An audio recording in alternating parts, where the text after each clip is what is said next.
Пловдивската полиция издирва шофьор на инкасов автомобил, заподозрян в кражба на 1,5 милиона лева в различна валута.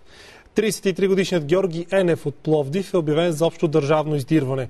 В града има засилено полицейско присъствие, работи се и по границите, заяви за TV7 директорът на областната дирекция на МВР Тодор Чолов.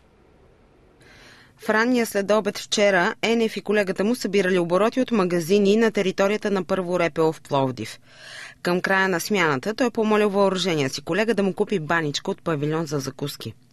Веднага щом останал сам в буса, Енев натиснал газта и изчезнал в неизвестна посока. Няколко часа по-късно инкасо колата била открита на улица Петрова Нива в квартал Кючук, Париж. В нея обаче нямало нито шофьор, нито пари. Не ми се налагало да ги виждам даже 1,5 милиона, камо ли да мисля как ще ги изнеса. Не знам, може би има вътрешна информация.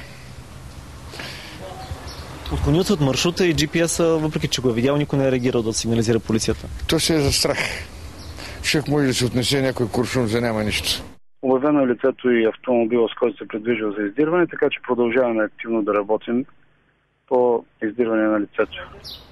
Сумата е над 1 милион лева. Както казах, след като приключи на пълната ревизия, ще имаме точната сума и след това ще бъде обявена.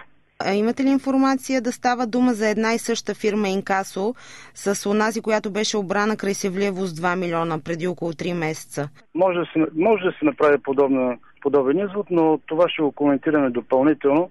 Тук сега нашите усилия са насочени към установяване на лицето, което издирваме и съответно откриване на парите.